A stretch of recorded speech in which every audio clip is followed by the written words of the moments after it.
श्री स्वामी समर्थ। बघा स्वामीने भेटायला कोण आले। मार्गशीर्षच्या महिन्यातली शीतलताईंच्याकडनं खरेदी करायला आलोय। एक अंबाबाईचा मुकुट घेतलाय आणि दुसऱ्या अजून एक वस्तू घेतलेला आहे। महाराजांसाठी एक तांब्या घेतलेला आहे, तांब्याचा पाणी पात्र, पाणी ठेवायसाठी आणि महाराजांसाठी। तर आपण शीतलताईंचं नवीन देवघर बघायला आलोय खास, आणि साक्षात महाराजांचं दर्शन घ्यायला आलेलो आहे आणि अक्कलकोटला जाण्याचा योग आलेला। त्या अक्कलकोटला जायसाठी आपण 51 लाडू म्हणजे 108 लाडू न्यायचे होते, पण वेळेच्या अभावी 51च लाडू झाले आणि महाराजांना नैवेद्य दाखवला। तर त्या दिवशी नेमकं होती एकादशी, एकादशीमुळे महाराजांना नैवेद्यच दाखवता आला नाही आणि नंतर मग एवढं भरून आलं की अरे महाराजांना साधा आपण प्रसाद सुद्धा दाखवू शकलो नाही। तर लगेच दत्त महाराजांनी लाज राखली। दत्त महाराजांचे श्वान आले आपल्या समोर आणि मग त्यांनी प्रसाद खाल्ला आपला। खूप छान वाटलं, खूप भरून आलं एकदम की महाराजांनी एवढ्या गर्दीमध्ये ते दुसरीकडे गेलं नाही, लगेच ते श्वान आपल्याकडे बघत होतं। महाराजां स्वतः आले त्यांच्या रूपामध्ये आणि प्रसाद खाल्ला। खूप एक सुंदर अनुभव होता अक्कलकोट मधला आणि महाराज एवढे सुंदर म्हणजे असं वाटलं 2 मिनिटासाठी की मी महाराजांना अक्कलकोटला शोधायला गेले होते, पण ते साक्षात आपल्याच घरामध्ये वास करतायत असं जाणवलं घरी आल्याच्या नंतर। त्यामुळे पण असं वाटतंय एक महाराजांच्या अक्कलकोट असं एक ठिकाण आहे की बाबा महाराजांनी तिथे वास्तव्य केलं, तिथे त्यांची पावनभूमी आहे, तिथे किती व्हायब्रेशन्स आहेत त्या जागेमध्ये, तिथे महाराजांचा वास आहे, माऊली आहे, ते त्यांच्या असं वाटतं की त्यांच्या कुशीमध्ये घेतल्यासारखं वाटतं अक्कलकोटला। तर ते शोधायला गेले होते, पण घरी आल्याच्या नंतर जाणीव झाली की नाही, महाराज साक्षात अक्कलकोटवरनं आपल्याच घरीच आहेत आणि ती आपलीच वाट बघत होते आणि खूप छान वाटलं। उलट त्यांना जेव्हा भेटायला म्हणजे सकाळी निघालो आम्ही आणि त्यांना अक्कलकोटला पोहोचसपर्यंत एक पाण्याची पण आठवण नाही आली की पाणी प्यावं वगैरे, नाही का ठरवलंय की बाबा कधी दर्शन घेतो असं झालेलं। आणि जिकडे बघावं तिकडे गाडीवरती महाराजांचा फोटो, झाडांवरती महाराज साक्षात असं फेटा दिसलेला मला, नाही का टोपी, म्हणजे पूर्ण असा मी फोटो शेअर करेन तुम्हाला, पण पोस्टरवरती फोटो सगळीकडे जिकडे पाहावं तिकडे, आणि डोळे बंद केल्यावरती तो पोस्टरच दिसायचा नाही असं व्हायचं। तर ती जी ओढ होती ना, तर ती तिथे गेल्याच्या नंतर खूप समाधान वाटलं, खूप भरून आलं। तिथे अश्रूंचा अभिषेक झाला आणि 51 दिव्यांचे आरती पण झाली, छान दर्शन झालं, महाराजांचा एकादशीचा प्रसाद मिळाला। खूप सुंदर सुखकर प्रवास झाला, महाराजांनी काहीच अडचण आणली नाही, सुखरूप घरी पोहोचवलं। आणि महाराजांना चिठ्ठी टाकली होती की बाबा अक्कलकोटला माझा योग आहे का, तर त्यांनी त्याच्यावरती टाकलं होतं हो येईल म्हणून, आणि नंतर अचानकपणे योग आला आणि नंतर म्हटलं लाडूचा प्रसाद इथेच आला, लाडूचा प्रसाद पण, नाही का, म्हणजे महाराजांना आणि महाराजांना पण लाडू खूप आवडलाय की तो महाराजांनी खाल्लेला आहे, त्यामुळे खूप आवडलाय लाडू। आणि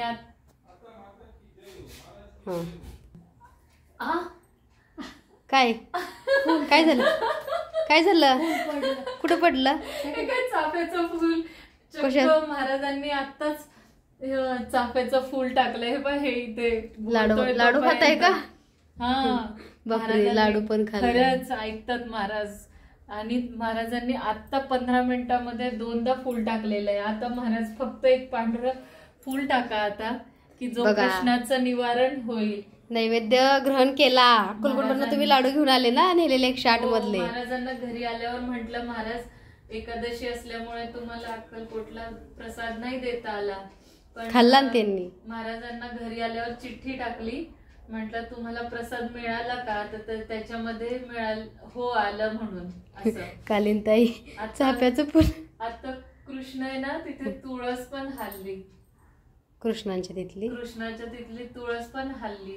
म्हणजे आपण जितकं भाव भक्तीने आपण त्या मूर्तीमध्ये प्राणप्रतिष्ठा करतो, जीव ओततो, तर ती जी मूर्ती जी आहे ना, तर ती पण त्याला पान्हा फुटतो एक प्रकारे, है ना.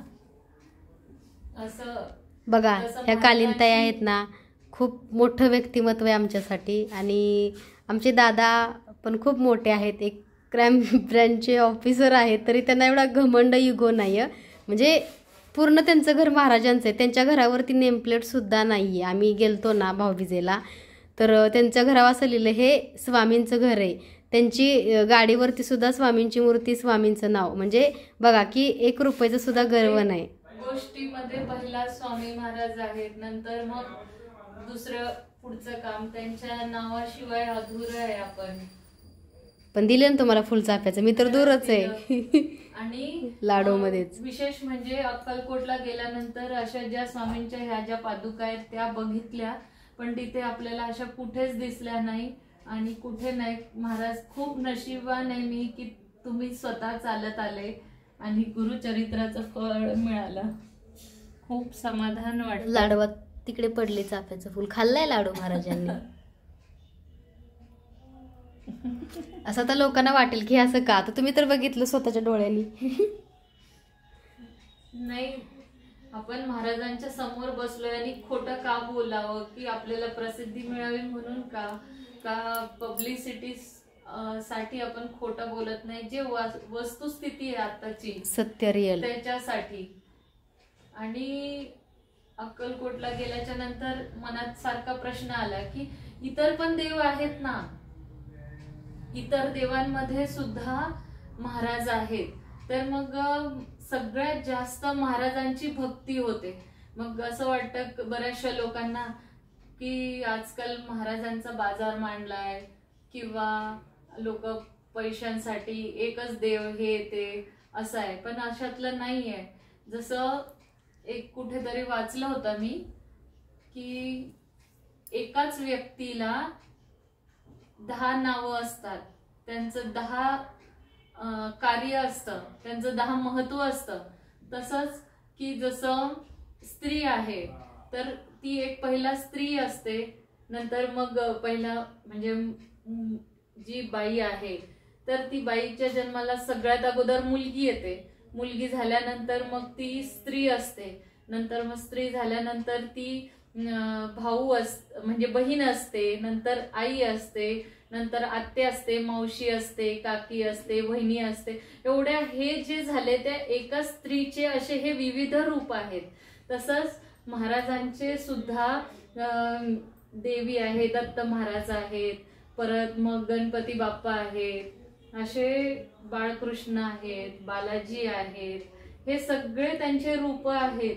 आपण फक्त महाराजांचे फक्त आज जेवढ्या कलियुगामध्ये खूप हे झालेलं की लोक विनाश करायचे, म्हणजे पृथ्वी तलावावरती स्वामी महाराजांसारखं शक्ती दाखवणारं व्यक्तीची गरज होती. तर तसं महाराजांनी 4थं रूप घेतलं. दत्त महाराजांचं स्वामी महाराज हे 4थं रूप आहे. तर शेवटी कलियुगामध्ये महाराजांची गरज होती म्हणून महाराज आले.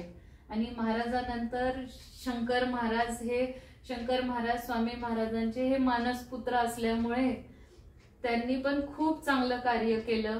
म्हणून आज कलियुगामध्ये शंकर महाराजांचे सुद्धा खूप यंग जनरेशन, खूप भक्त तयार झालेत आणि ते सगळं महाराजांनी करून घेतलेले आहेत. ताई कात्रजला गेली होती बरं का, कुठं धनकवडीला गेल्या होत्या ताई. शंकर महाराज तसे येता आपल्याकडे आल्यात, येता आपल्याकडे. तर ताई बऱ्याच लोकांचा प्रश्न आहे की तुम्ही तुमच्या घरी ताई येतात, आम्हाला घरी यायचं असतं, मग तुम्ही विजिट का देत नाही? तुम्हाला काय वाटतं ह्याच्यावरती? आपला जो नंबर आहे तो सोशल मीडियावरती आहे. कसं असतं की तुम्हाला हे देवघर सुद्धा दाखवतायत ते ताई, ते पण एक खूप भाग्याचं आहे. ती मोबाईलवरनं जरी बघितलं तरी इथलं दर्शन होतं. कारण असं काही गरज नाही की प्रत्येकाने इथे यावं आणि हे करावं.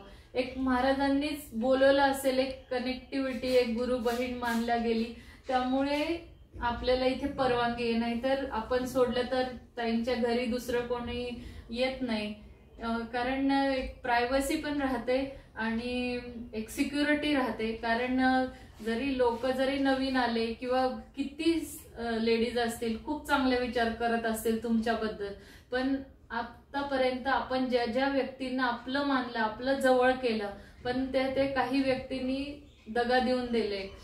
त्यांनी स्वतःचा स्वार्थ साधला आणि नंतर आपल्याला अजूनही बिलीव्ह होत नाही की अरे ही व्यक्ती आपल्याबरोबर असं वागू शकते, एवढं हे होतं. त्यामुळे माणूस अनुभवातूनच शिकत असतो. त्यामुळे आपण जास्त विश्वास तुमच्या घरी भाऊबीजेचा आलेला अनुभव पण सांगा. तुमच्या आईला दत्त महाराजांनी स्वामींनी फुलं देता की नाही स्वामी, ह्याच्यावरती विश्वास. माझी आई आली होती दिवाळीच्या वेळेला घरी, तर त्यावेळेला ती आणि शीतलताईंना म्हणत होती की असे कसे तुझे महाराज फुलं टाकतात प्रत्येक वेळेला, आमचे कधी फुलं पडलेले नाहीत, माझा विश्वासच नाही तुझ्या महाराजांवर. आणि मी म्हणायचे कशाला तू अग्नीची परीक्षा बघते, तू कशाला असं बोलतेस, नाही का, महाराज तुला त्रास देतील, तू असं बोलू नकोस. नंतर शेवटी शीतलताईंनी फुलं ठेवली तर चक्क महाराजांनी 5 वेळा फुलं टाकली होती. माझा अनुभव सांगत होते ना. आपण तुम्ही अनुभव सांगत होते की कसा ऍक्सिडेंट झाला, कसे तुम्ही महाराजांच्या सेवेमध्ये आले आणि कसे फूल टाकतात वगैरे. पण आता जसं मी आहे, मी जसं शीतलताई महाराजांची सेवा करतात, ते सतत 24 तास महाराजांची भ्रमण मध्ये असतात. जसं आई आपल्या मुलांमध्ये गुंतलेली असते की नाही माझ्या मुलाचं असं, माझ्या मुलाचं तसंच, तसं आई मुलाचा विचार करत असते ना, तर त्या मुलाचं कल्याणच होत असतं. तसंच त्याचप्रमाणे ताई महाराजांबरोबर कनेक्ट झालेली आहे. त्यामुळे सतत तिला महाराजांविषयी दुसरं त्यांना काहीच एक सुचत नाही. त्यामुळे जास्त संवाद त्यांच्याशी होतो. त्यामुळे मी सुद्धा प्रयत्न करते की नाही महाराजांना एक वेळचा तरी का होईना महाराजांना नैवेद्य दाखवायचा किंवा फुलं व्हायची, हे करायचं ते करायचं, व्हिडिओ बनवायचा असं. पण खूपदा असं होतं की वेळ अजिबात भेटत नाही आणि दुसरंच करत असतो. जे डेडिकेशन आहे ना, हे दोघांचा संवाद, त्यामुळेच महाराज बोलतात आणि फुल टाकतात. जे स्वतःचं काम राहू देतील, उपाशी राहतील, पण पहिला प्राधान्य त्यांना देतील आणि पहिला काही जे आणलं, चहा आणलं, मलाही सुरुवातीला हसू यायचं की काय वेडी बाई आहे ही चहा देते, पोहे देते. पण जेव्हा नंतर महाराज घरी आले आणि त्याच्यानंतर सुद्धा महाराजांनी आपल्या घरातली पण पुरणपोळी खाल्ली. जसं की आपण श्रावण सोमवार काय होता आणि वेळच भेटला नाही महाराजांना, नैवेद्य दिला. आणि जसं आपण ताईंकडनं शिकलोय की बाबा प्रत्येक घास घ्यायचा, महाराजांना दाखवायचा, भरवायचा, पण तसं केलंच नाही. मी नुसतं नैवेद्य ठेवला आणि महाराजांना म्हटलं आता काय मला वेळ नाहीये, तुम्ही तुमचं खाऊन घ्या असं बोलले. आणि महाराजांनी पोळीचा घास पण खाल्लेला आहे. म्हणजे असं सरप्राईज होतं आणि शॉकिंग होतं की महाराजांनी त्यांच्या तिथे म्हणजे ताटाच्या तिथे आहे ना थोडासा खाली एक कण गळला होता आणि हे म्हणजे विश्वासच बसत नव्हता. आणि एरवी नैवेद्य दाखवतो तेव्हा नैवेद्य कधी सांडत नाही किंवा काही नाही, अशातला हा महाराजांचा अनुभव आहे की महाराजांशी जितकं बोलू तितकं कमी असते. आणि मला असं वाटतं की दुनियामध्ये भरपूर लोक आहे, संसार आहे, प्रपंच आहे, नातेवाईक आहे, दुनियादारी आहे, भरपूर काम आहेत, पण एवढे हे सगळं ठेवून महाराजांशी कमीत कमी 10 मिनिटं वेळ काढून तुम्ही पण बोला. मग प्रत्येक जणांबरोबर महाराज बोलतील का नाही बघा. असं काही नाही की आपल्यावरच बोलतील, पण त्यांच्या बरोबर पण बोलतील. फक्त जेवढी मनापासून हाक हाकेने तुम्ही बोलवता, जेवढं अंतःकरणातून तुम्ही बोलवता त्यांना, जेवढं प्रेमाने बोलवता तेवढंच आत्मीयतेने तुम्ही बोलवा. ते सुद्धा तुमच्या पल अडचणीला, तुमच्या म्हणण्याला उत्तर देतील. आता महाराजांनी शीतलताईंचेच उलट परीक्षा बघितल्यासारखं झालं की त्या म्हटल्या की नाही का, महाराज तुम्ही माझी लाज राखा आणि फूल टाका. तर अक्षरशः तसंच झालं की बोलता बोलता इकडे आणि फूल कधीही टाकलं तर तो गोष्ट वेगळी आहे, पण महत्वाच्या वाक्याच्या वेळेला ते फूल पडणं ते खूप आशीर्वाद असल्यासारखं आहे.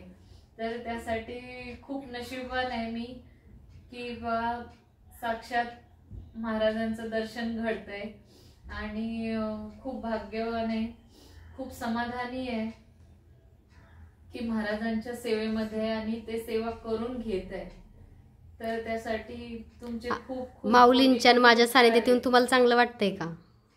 स्वामींच्या बघा, स्वामींची मूर्ती पण कशा अचानक तुम्ही माझ्या घरी घ्यायला पोहोचल्या, स्वामींनीच भेट घडवून दिली. मग आमचा स्वामींचा आणि माझा सहवास चांगला वाटतो का वेडी वाटते मी? तुमचा संवाद होतो म्हणून महाराज आज माझ्या घरी आले आणि महाराजांनी सेवा करून घेत आहे. महाराजांची गोडी लागली. दत्तगुरु पण आले. अक्कलकोटला गेलो होतो आम्ही, पण इथे एवढ्या जेवढ्या मूर्त्या आहेत ना, तर ह्या मूर्त्यांपैकी तिथे बघितले पण अशी मूर्ती नव्हती किंवा असं काहींचा डोळा हे होता. काही तर किती मूर्ती इतक्या रागीट होत्या, असे जे कोरीव काम असतं वगैरे.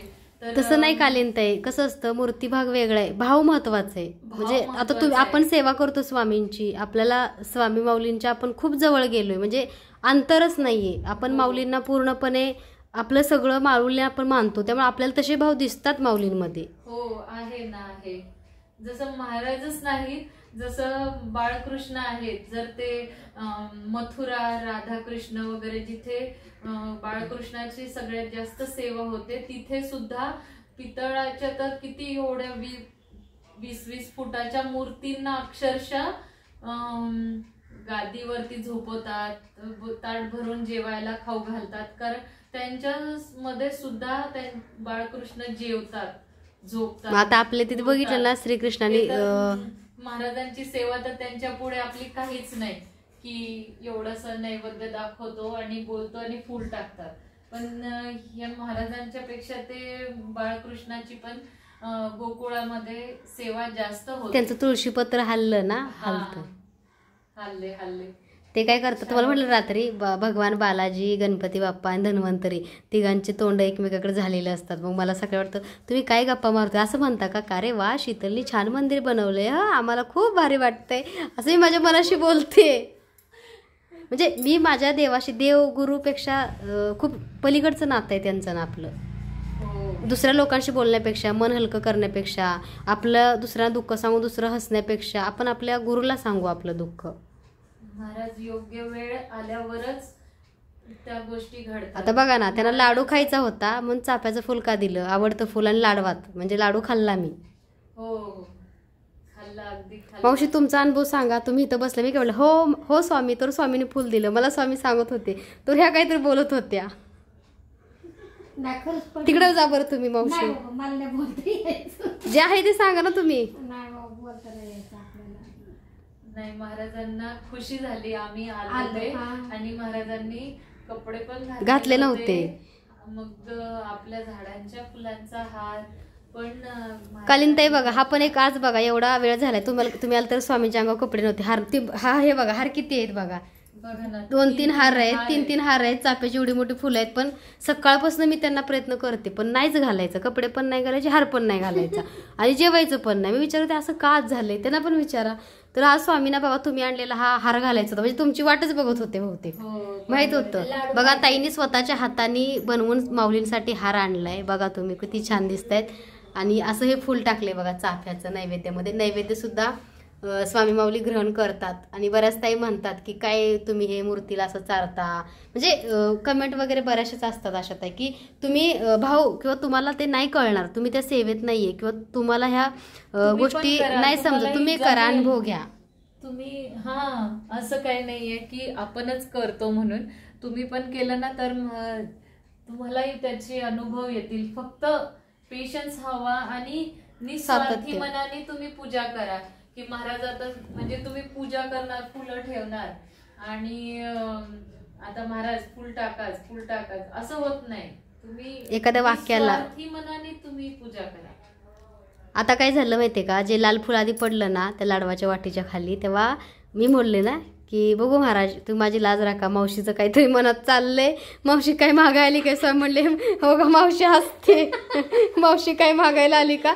आणि मी काहीतरी घेत होते तिकडून, हा महाराज म्हटलं आहे की नाही, मी तर फुल टाकलं. म्हणजे महाराजाचं आणि माझं असं कनेक्शन वेगळं आहे की ते बोलतात तेव्हा मलाही ऐकायला येतं, पण लोक मला वेडीच म्हणतात. तुम्ही बघितलं ना साक्षात. मी म्हटलं ना हा जे काय चाललंय ते होणार होणार. मावशी हसते, म्हणजे मावशीकडे काहीतरी बोलत होती मनातून, ते कळलंच नाही मला. मीच म्हणते हा महाराज. गोड दिसतात ना स्वामी. खूप छान सुरेख. हो मस्त. बघतच राहावं वाटते. राहा आता मग बघा, अक्कलकोटला गेले 108 लाडू बनवून आणि अक्कलकोटवरून परत इकडे लाडू घेऊन आले. 108 नाही झाले, मग? 51 लाडू झाले. हा का. 108 न्यायचे होते पण अचानक ठरलं वेळ अभावी, त्यामुळे 108 झाले, सॉरी 51 झाले लाडू आणि परफेक्ट झाले. दत्तगुरूंचा अनुभव नाही सांगितला. 2 वेळा मूर्ती गेली, अशीच गेली, आणि तिसऱ्यांदा मोठे दत्तगुरू गेले जे आवडले होते तेच. हे दत्त महाराजांची सुंदर मूर्ती आहे. 2 वेळा नेली. काळाची. तर मी ही 2 वेळा घेतली होती, त्याचा अभिषेक पण केला आणि त्याच्यानंतर मग लक्षात आलं की अरे एकाचा तर हातमध्ये चक्रच नाहीये, एकाच्या हातामध्ये त्रिशूळच नाहीये. मग 2दा ती रिटर्न आली आणि नंतर मग दादांनी भाऊबीजची भेट म्हणून दत्त महाराजांची अशी सुंदर मूर्ती दिली. तर खूप प्रसन्न वाटतं आणि खूप छान वाटतं. तर त्यासाठी आता दत्त महाराजांची आता काय दत्त जयंती आहे, तर त्यामुळे आपण असं ठरवतोय. आणि तुमच्या आता सांगा की सेवेकरी झाली की नाही. तशी आम्ही महाराजांना भरवलं, तुमच्या लावलं की नाही सेवेला त्या दिवशी दिवसभर. हो. तिने विश्वास ठेवला का नाही. हो बाई हो, तुमचे महाराज खरंच आहेत. आहे. मी त्यांना भरवायची ना तर ती बघत बसायची कसे खाता काय करते महाराजांचं. स्वामी सगळे वेडी शीतल म्हणता मला. तर बघा हे आमच्या मावशी, मी इकडे काहीतरी ठेवत होते, मावशी मनात स्वामींना काहीतरी मागत होती. हो स्वामी, मी म्हणले की स्वामी लगेच फुल दिलं. म्हणजे मावशी पण बोलते स्वामींशी. काय मागत होते मावशी. जे काय मनात माझी इच्छा आहे ते मागत होते स्वामींकडे. मग काय देतो म्हणले का. हो देतो. फुल तर दिलंय. हो. त्यांनी ठरवलंय की महाराजांनी त्यांचं काम केलं की लगेच दुसऱ्या दिवशी महाराज त्यांच्या घरी. बापरे. हो. हा. बघा लोक म्हणतात की आता तुम्ही बघा रात्रीच्या लाईव्हला मला एक कमेंट आली ती कालिंताई की स्वामी मानव आहे, देव नाही येतो, आणि अशा कमेंट लोक करतात. तर कसं असतं, स्वामी म्हणजे अंधश्रद्धा नाही आहे, स्वामी म्हणजे डोळस भक्ती आहे.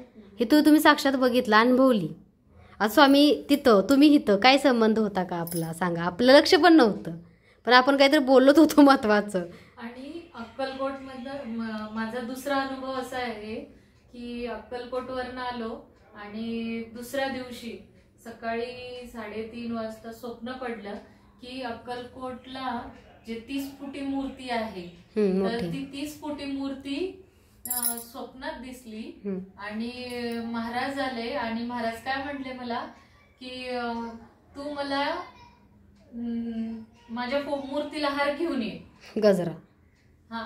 तेवढ्या मूर्तीला ती मूर्ती उभी होती आणि ती मूर्ती दिसली आणि ते म्हटले की माझ्या मूर्तीला हार घेऊन ये. तर मी म्हणते तुम्ही आहे एक तर एवढे मोठे लंबू आणि आता तुम्हाला एवढा हार कुठे भेटायचा, कसा आणणार मी हार, असं तसं असं म्हटले. आणि असं हे झालं की एवढी मूर्तीला हार कसा भेटेल काय, आणि चल जावी. हा आणि चल जावी असं म्हटलं. बापरे, हे असं काय बोलले, म्हणजे लाडानी बोलले का. महाराजांची भाषा तशीच आहे. हा म्हणजे ते अगोदर तापटच होते, पण त्या तापट मध्ये सुद्धा हक्क होता तिच्यावरती, त्या हक्काने बोलत होते. बघितलं का मावशी, सकाळपासून मागं लागली, काहीच पूजा करून घेतली नाही, कपडे नाही घातले, हार नाही. बघा त्या सोन्याने इथं 3-3 हार ठेवलेत आणून, एवढी मोठी फुलं आहेत चाफ्याची, पण किती वेळा घालू, नाहीच घालायचं. मग असं विचार केला की यांची इच्छा नाहीये, कारण हे भक्त येणार होते ना, बेसनचे लाडू, स्वतःच्या हाताने बनवलेला हार, मस्त मस्त अशी फुलं. आणि शंकर महाराजांच्या मठात नेला होता मी हा हार वाहण्यासाठी, पण तिथे वाहायला जागाच नाहीये. तर त्यामुळे इथल्याच महाराजांना घालायचा होता तो योगायोगाने. आणि सांगा कालीनताई, माझं काम कसं असते? प्रत्येकाला मला भेटायचं असते, वेळ असतो का?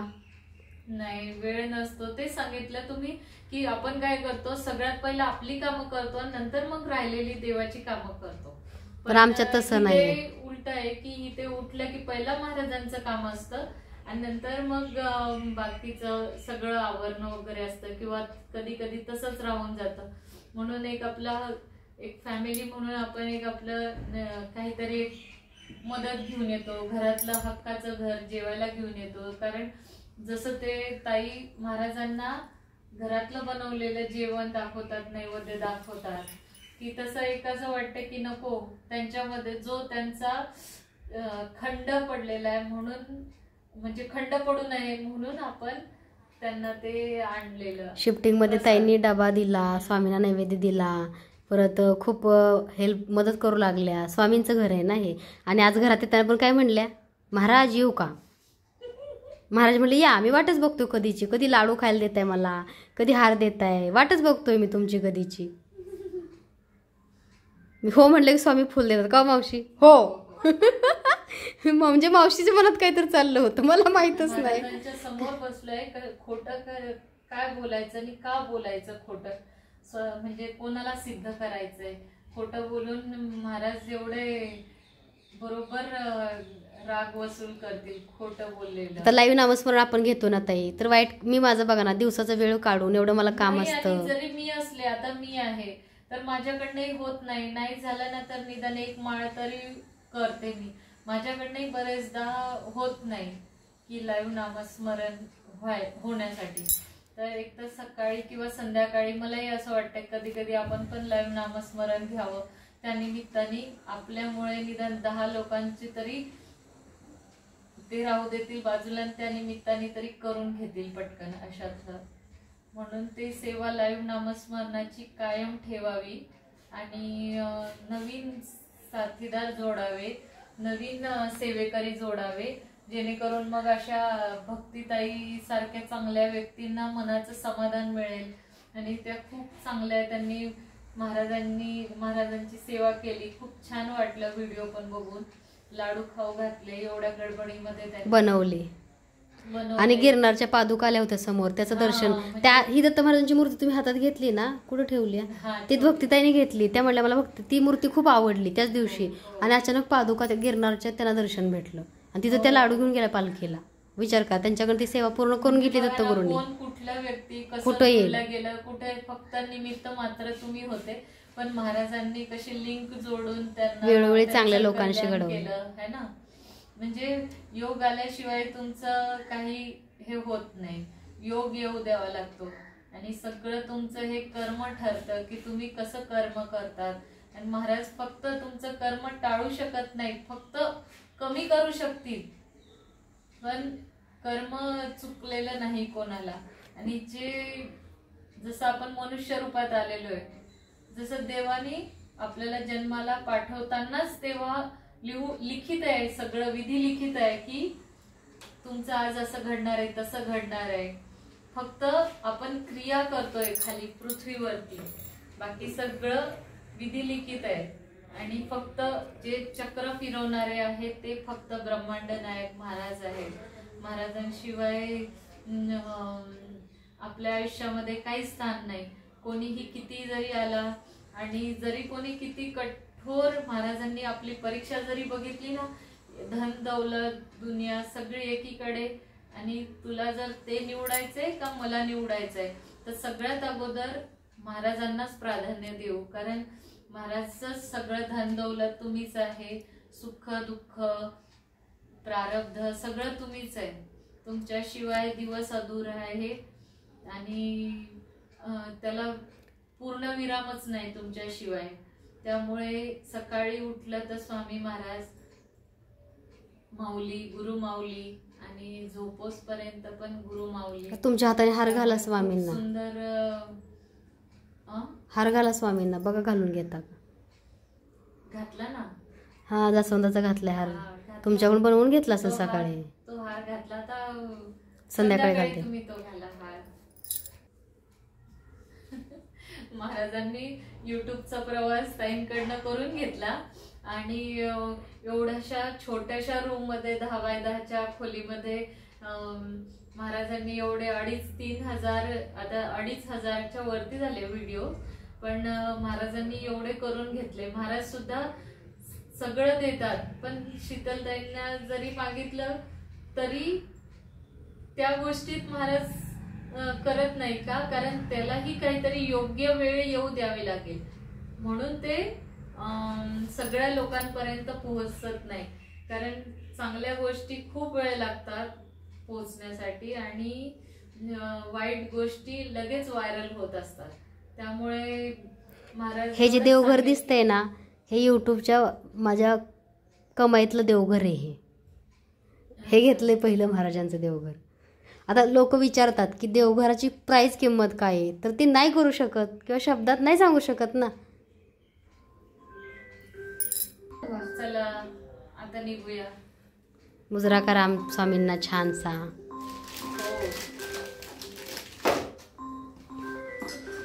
मला गिफ्ट काय आणले? आणि कालीनताई बांगड्या घेऊन आली. निघाल्या कालीनताई निघाली. तुम्ही घेतले वस्त्र घालून, त्यांचा हार घालून घेतला, लाडू सुद्धा खाल्ला. मला उरकाय सुद्धा मावशी स्वतःला वेळ नाही. काय सांगू तुम्हाला, लय शेड्यूल बिझी आहे. ते सकाळी महाराजांनी 2 तास घेतले, काहीच घालायचं नाही. बघा, ही आमची गुरु बहीण आहे, स्वामी सेवेतनं मिळालेली कालिंदीताई. कसं कोण भेटवतं ना कालिंदीताई. हो ना. कालिंदीताई महाराजाला भेटायला आली आणि लाडू घेऊन आली. आणि मावशी नाही दिसणार, स्वामी दिसत का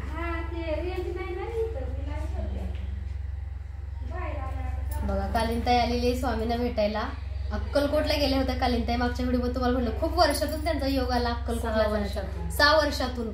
आणि आपलं शिफ्टिंग झालंच तुम्ही आल्या होत्या ना, तेव्हा महाराजांनी चिठ्ठी टाकली होती, योग कधी येईल. म्हणजे महाराजांशी असं बोलतं, चिठ्ठीच्या माध्यमातून ताई बोलतात.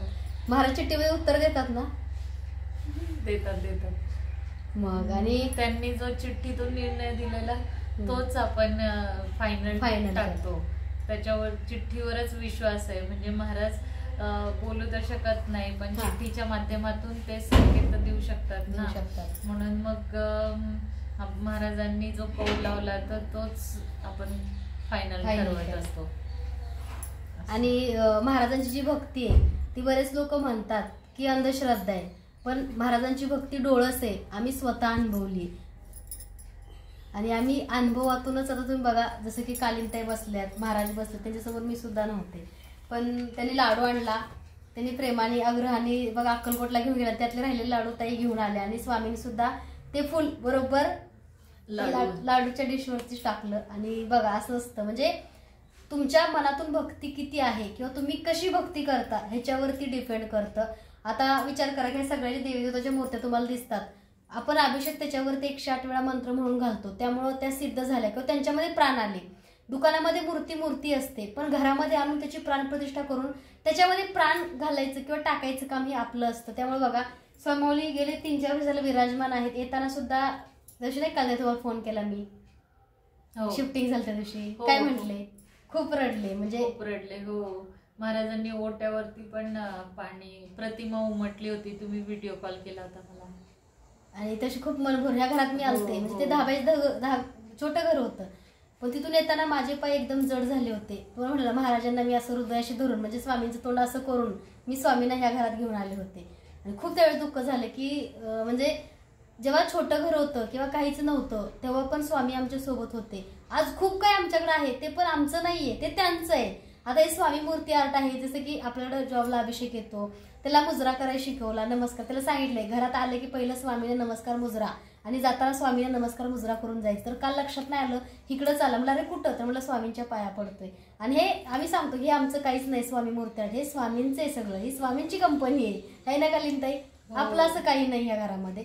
आणि हे सगळं माऊलीने दिलं, पण 10 बाय 10 रूम मध्ये सुद्धा स्वामीने एवढी साथ दिली. आणि आज जे काय आहे ते फक्त स्वामींमुळे. एवढ्या मोठ्या अपघातातनं वाचले, तो अनुभव मी ह्यांच्या आईला सांगत होते. दत्तगुरूंची मूर्ती घेऊन आम्ही ताईंच्या घरी गेलो होतो भाऊबीजेला, आणि त्याच्या म्हणजे स्वामींनी बघा कसं केलं की दादांना सुद्धा मी ओवाळलं, म्हणजे त्या दिवशी एक भाऊ पण मिळाला, म्हणजे त्यांचं कपाळ रिकामं नाही राहावं आणि माझी भाऊबीज अशी नाही जावी अशी महाराजांची सुद्धा खूप इच्छा होती. आणि त्यांची आई असं म्हणायची, काय गं तुझे महाराज फुलं टाकतात असं टाकतात. मग आम्ही म्हटलं ठीक आहे ठेवते फुलं. मी गेल्या महाराजांना कपडे घातले, कालिंताईच्या घरात वस्त्र घातले, फुलं ठेवली, पाडलं. मी त्यांना सांगितलं पण त्यांना विश्वास नाही बसला. तर मग आम्ही तिघी गप्पा मारत होतो, माझा अपघात कसा झाला, स्वामी मला कसे भेटले, मला दृष्टांत कसा झाला. तेव्हा बोलता बोलता स्वामींनी 4-5 फुलं टाकून दिली, म्हणजे बोलता बोलता. तेव्हा त्यांच्या आईला खरं पटलं, हो ग बाई मी मानते हो तुझ्या महाराजांना. म्हणजे ते गोदाका कशा बोलायच्या तसं अगदी त्यांचं बोलणं होतं. तर चला सगळ्यांना श्री स्वामी समर्थ. आणि तुम्ही सुद्धा स्वामींची भक्ती डोळस करा, स्वामींचे अनुभव प्रचिती येते. आता ताईने एवढे तुम्हाला अनुभव सांगितले, ह्याच्यातून तुम्हाला समजलंच असेल. श्री स्वामी समर्थ.